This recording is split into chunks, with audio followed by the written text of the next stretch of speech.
आदेश अलग निरंजन। आशा है कि आपने साधना में आने वाली सभी विचार तथा भावनाओं के कारण होने वाली अस्वस्थता का जो वीडियो है वो देखा होगा और उसके द्वारा प्राप्त मार्गदर्शन से आपने अपनी साधना में जरूर एक अच्छा सा बदलाव पाया होगा। उसी में बोला था कि प्रतिक्रिया नहीं देना है, तो प्रतिक्रिया साधना की हुई, लेकिन प्रत्यक्ष रूप से हम जीवन में बहुत सारी प्रतिक्रिया देते रहते हैं। तो हमने साधना पथ पे चलते चलते किसी सिद्ध सत्पुरुष से ये सुना था कि प्रतिक्रिया सब दुखों का मूल है, मतलब प्रतिक्रिया नहीं देना, क्योंकि सृष्टि का नियम है कि जैसी क्रिया वैसी प्रतिक्रिया और जैसी प्रतिक्रिया वैसी पुनः क्रिया। ये जो होने वाले every action and reaction is equal and opposite. So प्रतिक्रिया नहीं देना, जहाँ आवश्यकता नहीं है वहाँ प्रतिक्रिया देना नहीं। यदि आप प्रतिक्रिया देते नहीं हो, साक्षी भाव रखते हो, तो संभव है कि आप एक इस आध्यात्मिक मार्ग में बहुत जल्द ही अपने मकाम पे पहुंच सकते हो। आज हम विषय लें कि किसी भी तीर्थस्थली या देवस्थली या किसी सत्पुरुष या किसी सत्संग में हम जाते हैं तो क्या होता है और हम कुछ पा क्यों नहीं सकते हैं। तो एक बात आप ध्यान में रखना कि वर्तमान कालीन जो मंदिर बने हैं, जो पूजा स्थल बने हैं, वहाँ की ऊर्जा और पुरातन प्राचीन मंदिर धर्मस्थल वहाँ की ऊर्जा में बहुत अंतर है।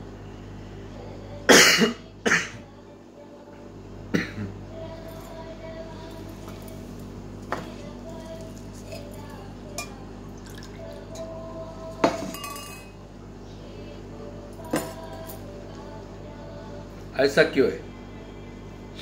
प्राचीन काल में जब मंदिर बनाए जाते थे तो मंदिरों का जो वास्तुशास्त्र जो एक विभिन्न अंग है उसके अनुसार वो निर्माण होता था, और व्यक्ति का शरीर, पंचमहाभूतों की स्थिति, उस गांव की दशो दिशाएं, इसका सब जो है वो पूरी तरह अभ्यास करके उसके आय व्यय निकाल करके वो मंदिर बनाया जाता है, ताकि वो उस देवता की ऊर्जा को जो है, उस देवता के स्पंदन को जो है, स्पंदन को संग्रहित कर सके और वहां आने वाले भक्तों को वो संप्रेषित कर सके। ठीक है, भाव जो है वो महत्वपूर्ण है। जैसे ही भाव जागृत होता है वैसे हमें उस स्पंदनों की प्राप्ति होना प्रारंभ हो जाता है। जहां मैंने जैसा भाव तया तैसा अनुभव, ऐसे संतों की उक्ति है, जैसा भाव हो वैसा अनुभव आपको आएगा। किंतु हर एक साधक में, हर एक भक्त में इसमें बहुत सारी बाधाएं आती है। एक बात आप पूरी तरह समझ लेना है, क्योंकि धार्मिक होना, आध्यात्मिक होना, देवताओं को प्रिय मानना और पापभीरु होना, इसमें बहुत सारा अंतर है। भाविक, धार्मिक, पापभीरु, देवता प्रिय, उत्सव प्रिय और आध्यात्मिक होना, बहुत फर्क है। आध्यात्मिक होने में और धार्मिक होने में काफी अंतर है। किंतु आज का हमारा विषय है प्रतिक्रिया और साधना। तीर्थ स्थान का महत्व जो है वो बहुत ग्रंथों में विदित है। पंचम वेद श्री गुरु चरित्र, श्रीपाद श्री वल्लभ चरित्रामृत, श्री गजानन विजय, श्री स्वामी चरित्र लीलामृत, शरण्य चरित्र सादामृत, सभी ग्रंथों में तीर्थ क्षेत्र का महिमान बताया गया है। जब बोला जाता है गुरु को सामने शिष्य के, हमारे आप ही के चरणों में हमारे सब तीर्थ, जो 64 तीर्थ हो या सभी चारों धाम हो आपके चरणों में, फिर भी वो संत बोलते हैं यद्यपि ये बात 100% सही है, फिर भी तीर्थ स्थान का, तीर्थ क्षेत्र का महत्व और वहाँ के तीर्थों का स्नान का महत्व कुछ अलग है। इसी कारण से अनेक संतों ने अपने भक्तों सहित अपने शिष्यों से भी तीर्थ यात्रा की है, भारत भ्रमण किया है, उसका कारण है। तो स्पष्ट रहे कि हम जब साधना उपासना मार्ग में, आध्यात्म मार्ग, तो हमें भी चाह होते हम विभिन्न स्थानों पे जाते हैं, मंदिरों में जाते, मठों में जाते, आश्रमों में जाते, सत्संग में जाते। एक बात मैं आपको कहना चाहूँगा कि वहाँ जाना है तो बिल्कुल खाली होके जाना है। एक और मन में ठान लेना है कि उसी स्थान की देवता ने, उसी स्थान की दैवी ऊर्जा ने आपको बुलाया है, इसीलिए आप वहाँ तक पहुँचे हैं। तो आपका संबंध जो है उस देवता, उस अधिष्ठान और उस ऊर्जा से होना है। लौकिक बात पे, भौतिक बात पे, आप यदि बाजार में जाते हैं, किसी बाजार में जाते हैं, आपको कुछ वस्तु लेनी है तो आप सीधा वो वस्तु के पास जाते हैं, वस्तु ले लेते हैं और निकल आते हैं। सब्जी मंडी जाते हैं, आपको जो जो सब्जी अच्छी लगती है आप लेते हैं, आप निकल जाते हैं। किसी के पास खराब है क्या है, आपसे कोई मतलब नहीं, आपको कोई मतलब नहीं, आप वो ले लेते हैं, जो आपको अच्छा लगे आप ले लेते, आप निकल जाते हैं। किंतु ये बात हम उस समय भूल जाते हैं जब हम तीर्थ क्षेत्र जाते हैं। हम तुरंत प्रतिक्रिया देने लगते हैं। बाजार जो है सब हो चुका है, लूट रहे हैं पूजा थाली वाले, भिखारी जो लोग बैठे वो तकलीफ दे रहे हैं, आवाज़ें कर रहे हैं, हमें शांति नहीं मिल रही है। शांति मन के अंदर होती है, बाहर नहीं मिलेगी। हम तो बोलते हैं कि साधना में इतने पक्के हो जाओ, इतने दृढ़ हो जाओ कि मछली बाजार में भी आप साधना कर पाओ, इतना आप खुद को एक जगह पे कॉन्सेंट्रेट कर पाओ, एकाग्र कर पाओ। और एक दिन वो आता है, वो जरूर होता है, अपने गुरु की कृपा से नित्य साधना आप करते रहो तो आप उस मंदिर में जा रहे हो, तो आप आपके इष्ट को पाने के लिए, उस देवता के दर्शन के लिए, उस देवता के उस स्थान की ऊर्जा को ग्रहण करने के लिए जा रहे हो। तो ग्रहण तभी कर पाओगे जब आप पूरी तरह निरपेक्ष रहोगे, प्रतिक्रिया रहित रहोगे। आप गए हैं उधर के देवता के दर्शन के, तो उधर के पंडे क्या कर रहे हैं, पुजारी क्या कर रहे हैं, भिखारी क्या बोल रहे हैं, व्यापारी क्या बोल रहे हैं, उससे हमें कोई भी मतलब नहीं रखना है, बिल्कुल कोई भी मतलब नहीं रखना है। हम बस जाए। बहुत जो लोग हैं लाइनें लगी रहती है, धक्का लगते रहता है, चिल्लाते रहते लोग, धकेलते रहते लोग। आप जब उस मंदिर के परिसर में जाते हो तो एक बात आप रहस्य को समझ ले, मंदिर के गर्भगृह में यदि मूर्ति हो, शिवलिंग हो, जो भी देवता का अधिष्ठान हो, केवल वहाँ तक ही ऊर्जा सीमित नहीं है, उसके चारों ओर उस ऊर्जा का वलय जो है, वो आवरा जो है, वो फैला रहता है। आप जैसे ही प्रांगण में प्रवेश करो, उसी क्षण उस देवता का जाप शुरू कर दो, उस देवता को मन से अनुसंधान करना शुरू कर दो, लिंक हो जाओ। सीधी भाषा में कहो तो अभी तो बहुत अच्छी सुविधा हो कि गर्भगृह में जो पूजाएं हो रही है, गर्भगृह में जो भी मूर्तियां विग्रह है, उसका बाहर जो है टीवी स्क्रीन के ऊपर लगा रहता है, तो उसको देख लेना।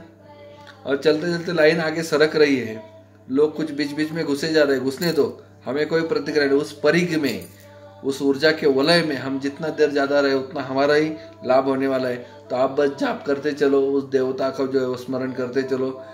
एक क्षण ऐसे आता है कि वो तार जो है आपकी, जो है सतार की तार की तरह उस अधिष्ठान से, उस गर्भगृह से जुड़ जाती है। और वो स्पंदन आपको, जहाँ भी आप खड़े हो, जहाँ भी लाइन में चल रहे हो, आप में वो स्पंदन आना शुरू हो जाता है, रोमांच आना शुरू हो जाता है। तो धीरे धीरे आप आगे चल रहे, आगे चलकर वहाँ आप दर्शन के लिए गए। बहुत सारे साधक भक्तगण क्या करते हैं कि वहाँ जाते और आंखें बंद कर देते। आंखें बंद नहीं करना है वहाँ पे, वो जहाँ पे है 2 मिनट 2 क्षण आपको मिलते हैं, चाहे तिरुपति जाओ या चाहे ज्योतिर्लिंग पे जाओ, चाहे किसी मंदिर में जाए, तो बस वो आंखों में जो है मूर्ति के दर्शन जो है पूरा कर लेना है। आप जैसे पैरों से लेकर के सर तक मूर्ति के दर्शन करोगे, वहाँ आँख बंद करना है। या ऊपर से लेकर के आप पैरों तक आए तो उधर ही आप आँख बंद कर। लेकिन जब तक पूरे मूर्ति को, पूरे विग्रह को, पूरे उस स्थान को अपने आँखों में पूरी तरह समा नहीं लेते, मन भर के दर्शन कर लेना है, दर्शन करना है, उधर ध्यान नहीं करना है, हमें खड़े खड़े पूरा दर्शन करना है। और फिर जैसे थाल पूजा का आपने अंदर दे दिया, आपने वो खाली थाल प्रसाद ले लिया, बस आपका हो गया काम। आपने अनुसंधान करके आए हैं, आपने वहाँ पे दर्शन कर लिया। अभी एक बात, उधर किसी भी कोना पकड़ कर बैठ जाना, आसन हो या ना हो। आसन हो तो बहुत बढ़िया, क्योंकि आसन हमारा ऊर्जा का जो है वो वलय जो है हमारे अंदर ही अंदर घूमते रहता है, अर्थिंग नहीं होने देता है। और मैं पुरुष साधकों को एक जरूर आग्रह करूंगा कि वो कौपिन पहने, लंगोट पहने। और महिलाएं जब भी जाती है पूजा के स्थली पे, ऐसे मंदिरों में, तो सर अपना ढका रखे, तो ये ऊर्जा जो है आपके अंदर जल्दी से जल्दी स्टोर होगी, संग्रहित होगी। बस एक कोना पकड़ के बैठ जाना है। अभी एक बात है, भक्त जो रहता है, जो खुद को भक्त देता है, बलि देता है, स्व को नाश कर देता है, तो उस भक्त ऐसे बहुत प्यारे लगते हैं भगवान को और वो दौड़े चले जाते हैं उनके सामने। बस कोना पकड़ करके बैठ जाओ और उनका स्मरण, अभी ध्यान करो, आप अभी आंखें बंद कर लो और ध्यान करके उस देवता का स्मरण कर लो और उसको बोलो कि आप गर्भगृह में इतने दूर से आया हूँ, मन भर के दर्शन तो करने का प्रयास किया जितना हो सके, मेरा मन तो भरा नहीं है, तो आप आओ और मेरे को जो है ऊर्जा का प्रसाद दे दो।